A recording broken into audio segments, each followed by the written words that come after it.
नमस्कार। बात तो चुभे की देख रहे हैं आप। मैं हूं आपके साथ पूजा। आज लेकर आई हूं एक ऐसी बात जो कांग्रेस पार्टी को बड़ा चुभेगी, कांग्रेस की पोल खोलेगी और राहुल गांधी की डील का भी खुलासा करेगी।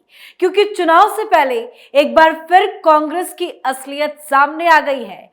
कांग्रेस में पैसे का खेल और पैसे से ही टिकट का खुलासा हो गया है। एक टिकट 2 करोड़ में बेचना कांग्रेस को भारी पड़ गया है। वैसे पैसे लेकर सीट बेचना कांग्रेस की पुरानी परंपरा रही है, पर इस बार कांग्रेस कैसे फंसी है, चुनाव में टिकट बेचना कैसे भारी पड़ गया है, बताऊंगी आपको। तो चलिए शो शुरू करते हैं, कांग्रेस की पोल खोलते हैं। प्रधानमंत्री नरेंद्र मोदी ने 2014 में अपने चुनाव अभियान में जनता से वादा किया था कि ना खाऊंगा और ना खाने दूंगा, यानी ना वो खुद भ्रष्ट होंगे, ना अपने इर्द गिर्द भ्रष्टाचार होने देंगे।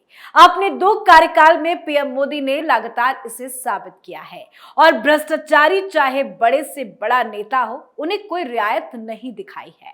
और पीएम मोदी के तीसरे कार्यकाल में भी भ्रष्टाचार पर एक्शन जारी है और यही वजह है कि भ्रष्टाचार के खिलाफ जांच करने वाली एजेंसियां सीबीआई, ईडी या आयकर सभी के अधिकारी बेखौफ कार्रवाई कर भ्रष्टाचारियों को जेल की सलाखों के पीछे पहुंचाने में लगे हैं। पर कांग्रेस पार्टी को देख लीजिए, अगर कांग्रेस के भ्रष्टाचार की लिस्ट में गिनने लग जाऊं तो भाई घंटों लग जाएंगे। कांग्रेस भ्रष्टाचार करती भी है और करवाती भी है। कांग्रेस ने सत्ता में रहकर खूब भ्रष्टाचार किया और अब जहां जहां कांग्रेस की सरकार है वहां वहां भी जमकर भ्रष्टाचार हो रहा है और भ्रष्टाचार का लेवल ऐसा है कि चुनाव में भी टिकट बेचे जा रहे हैं। मतलब काली कमाई करने में कांग्रेस पार्टी बड़ी माहिर है और इस बार भी चुनाव से पहले कांग्रेस की काली करतूत सामने आई है। दरअसल आप सभी जानते हैं कि महाराष्ट्र और झारखंड में विधानसभा के चुनाव होने हैं, जिसको लेकर जबरदस्त हलचल है।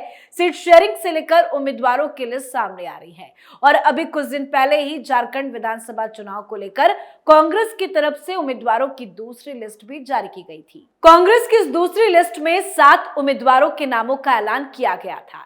इसके तहत बरही से कांग्रेस विधायक उमाशंकर अकेला का टिकट काट दिया गया। अब जब उमाशंकर अकेला का टिकट काटा गया तो वो काफी ज्यादा भड़क उठे और उन्होंने कांग्रेस की असलियत मीडिया के सामने रख दी। हालांकि टिकट कटने पर बरही विधानसभा सीट से कांग्रेस के विधायक उमाशंकर अकेला ने समाजवादी पार्टी ज्वाइन कर ली है। अब वो बरही से समाजवादी पार्टी के टिकट पर विधानसभा का चुनाव लड़ेंगे। पर सपा में शामिल होने के साथ ही कांग्रेस पार्टी को लेकर उन्होंने जो बयान दिया है उससे सियासी घमासान छिड़ गया है। झारखंड से लेकर दिल्ली तक में बवाल मचा हुआ है। तो आपको पहले उमाशंकर अकेला का वो बयान सुनाते हैं कि आखिर उन्होंने क्या क्या कहा है, क्या कुछ कांग्रेस पार्टी पर आरोप लगाए हैं। सुनिए। कांग्रेस के अंदर ईमानदार नेताओं को तरजीह नहीं दी जा रही है। मुझे लगातार अपमानित किया गया। मेरी जगह ऐसे व्यक्ति को टिकट दिया गया जो कभी कांग्रेस में नहीं रहा है। निचले स्तर के जितने भी प्रभारी हैं, चुनाव में टिकट के समय उनकी बल्ले बल्ले हो जाती है। हमने इनको घास नहीं डाला जिसके कारण टिकट नहीं मिला। हम क्या कोई बलात्कारी हैं, अपराधी हैं जो टिकट काट दिया गया? टिकट काटने का एक ही कारण है, वह है पैसा। सिर्फ मेरे पास पैसा नहीं होने के कारण टिकट काटा गया। यदि मैं 2 करोड़ डोनेशन देता तो टिकट मिल जाता। तो उमाशंकर अकेला ने जो आरोप लगाया है वो वाकई में काफी गंभीर है। उमाशंकर अकेला ने कहा है कि उनसे 2 करोड़ रुपए मांगे गए थे, वो पैसे नहीं दे पाए तो कांग्रेस पार्टी ने उनको टिकट नहीं दिया। उनकी जगह पार्टी ने किसी और को बरही विधानसभा सीट से उम्मीदवार बना दिया। अकेला ने कांग्रेस पार्टी पर आरोप लगाया कि टिकट के बंटवारे में पैसे का खूब खेल हुआ है। अब ये आरोप काफी गंभीर है। अब जब ये खबर सामने आई तो बीजेपी भी हमलावर हो गई और कांग्रेस पार्टी ने आरोपों को बेबुनियाद बताकर कानूनी लड़ाई लड़ने की बात कह दी है। अकेला के बयान पर झारखंड में सियासी घमासान छिड़ गया है। पार्टी पर लगाए गए विधायक के आरोपों पर पलटवार करते हुए कांग्रेस प्रदेश अध्यक्ष केशव महतो कमलेश ने कहा कि उमाशंकर अकेला को बताना चाहिए कि जब वो 2019 में कांग्रेस की टिकट पर चुनाव लड़े थे तो उन्होंने उक्त राशि दी थी। जिसकी वो बात कर रहे हैं, जबकि असम के मुख्यमंत्री और बीजेपी के चुनाव सह प्रभारी हेमंता बिश्व शर्मा ने कहा कि वो भी एक समय में कांग्रेस में थे। एक स्टेट में 100 सीटें होती हैं तो कांग्रेस में 20 सीटें बिकती हैं, ये उनकी पुरानी परंपरा है।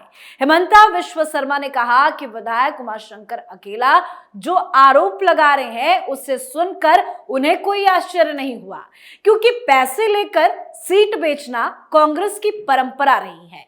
वो भी कांग्रेस में रहे हैं, इस पार्टी के सिस्टम से वो पूरी तरह से वाकिफ है, इसीलिए इस मामले में कांग्रेस प्रभारी को दोष देना उचित नहीं होगा, बल्कि इसके लिए कांग्रेस पार्टी का सिस्टम ही जिम्मेदार है। हेमंता बिश्व शर्मा ने ये भी कहा कि कोई भी चुनाव हो उसमें जितनी भी सीटें रहती हैं उसमें से 20% सीट को बेचने का सिस्टम कांग्रेस में रहा है। ये कोई आज का सिस्टम नहीं है, ये कांग्रेस की बहुत पुरानी परंपरा है। साथ ही उन्होंने ये भी कहा कि झारखंड में एनडीए गठबंधन एकजुट होकर चुनाव लड़ रहा है, किसी भी सीट पर कोई दोस्ताना संघर्ष नहीं हो रहा। इसी तरह अगर इंडी गठबंधन को देखा जाए तो गठबंधन में शामिल दल एक दूसरे के खिलाफ चुनाव लड़ रहे हैं। जहां तक बीजेपी से बागी होकर चुनाव लड़ने का सवाल है तो कई लोगों के मन में चुनाव लड़ने की इच्छा होती है, लेकिन टिकट तो किसी एक को ही मिलता है। एनडीए एकजुट होकर चुनावी मैदान में उतरा है तो चुनाव को लेकर प्रचार और बयानबाजी तो जग जाहिर है, पर टिकट काटने की जो वजह कांग्रेस पार्टी के अंदर से आई है उसका नुकसान कांग्रेस पार्टी को बड़ा हो सकता है, क्योंकि उमाशंकर अकेला ने कांग्रेस को टाटा बाय बाय कह दिया और समाजवादी पार्टी का दामन भी थाम लिया, पर उन्होंने सिर्फ पार्टी नहीं छोड़ी है, याद रखिएगा, बल्कि कांग्रेस के आला पदाधिकारी हाईकमान पर कई गंभीर आरोप लगाए हैं। उन्होंने सीधे तौर पर कांग्रेस के प्रदेश प्रभारी गुलाम अहमद मीर और प्रदेश अध्यक्ष केशव कुमार कमलेश पर 2 करोड़ रुपए लेकर टिकट देने का आरोप लगाया। उन्होंने कहा कि पैसे के कारण ही मेरा टिकट काट दिया गया। अब इस मामले को लेकर आगे बात कहां तक पहुंचेगी ये देखना तो दिलचस्प होगा, क्योंकि बताया जा रहा है कि मसले पर दिल्ली में मंथन होगा। कांग्रेस के झारखंड प्रभारी गुलाम अहमद मीर और प्रदेश अध्यक्ष केशव महतो कमलेश कल ही देर शाम दिल्ली के लिए रांची एयरपोर्ट से रवाना होते हुए दिखाई दिए। अब वो दिल्ली आएंगे, किससे मुलाकात करेंगे, क्या बात होगी, ये तो आने वाले वक्त में पता चलेगा। पर हाँ, टिकट बेचने को लेकर जो खुलासा हुआ है उस पर दिल्ली में मंथन लाजमी है। वैसे ये तो जग जाहिर है कि कोई भी पार्टी अपने सभी कार्यकर्ताओं को चुनाव लड़ने के लिए टिकट नहीं दे सकती। टिकट ना मिलने वाले नेताओं की बात करें तो वो या तो पार्टी छोड़कर चले जाते हैं या फिर पार्टी में रहकर उन पर भीतर घात करने का आरोप लगाते हैं। पर अगर प्रत्याशी पैसे ना दे और जो पैसे दे उसे टिकट दे दिया जाए, यह आरोप कांग्रेस पर चुनाव से पहले बहुत भारी पड़ता नजर आ रहा है। तो झारखंड विधानसभा चुनाव का बिगुल बज ही चुका है और राजनीतिक माहौल हर दिन गर्माता जा रहा है। 13 और 20 नवंबर को राज्य में 2 चरणों में मतदान होगा, जबकि 23 नवंबर को नतीजे सामने आएंगे। चुनावी जंग में इस बार भारतीय जनता पार्टी और झारखंड मुक्ति मोर्चा यानी जेएमएम के बीच में कांटे की टक्कर देखी जा रही है, लेकिन इन 2 प्रमुख दलों के अलावा एक तीसरी ताकत भी तेजी से उभर कर सामने आ रही है और वो है झारखंड लोकतांत्रिक क्रांतिकारी मोर्चा यानी जेएलकेएम, जिसका नेतृत्व कर रहे हैं युवा नेता जयराम महतो। तो देखना दिलचस्प होगा कि झारखंड चुनाव में बाजी कौन मारता है, लेकिन चुनाव से पहले कांग्रेस पार्टी पर जो आरोप लगे हैं वो कांग्रेस के तमाम नेताओं को बड़ा चुभ रही है और राहुल गांधी भी सकते में आ गए हैं, क्योंकि अब टिकट को लेकर दिल्ली में मंथन होना है। अब इस पूरे मामले को लेकर बात कहां तक आगे बढ़ती है ये तो आने वाले वक्त में ही पता चलेगा। आज के हमारे शो में फिलहाल इतना ही। देखते रहिए कैपिटल टीवी। नमस्कार।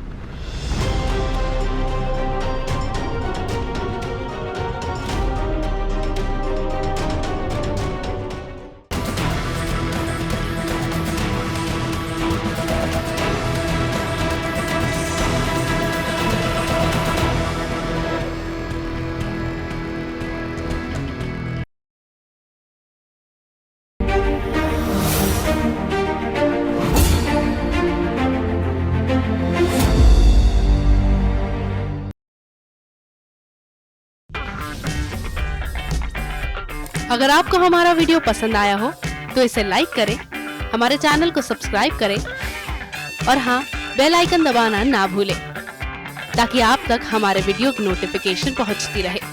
आप अपना सुझाव हमें कमेंट बॉक्स में दे सकते हैं। हमारे साथ जुड़ने के लिए शुक्रिया।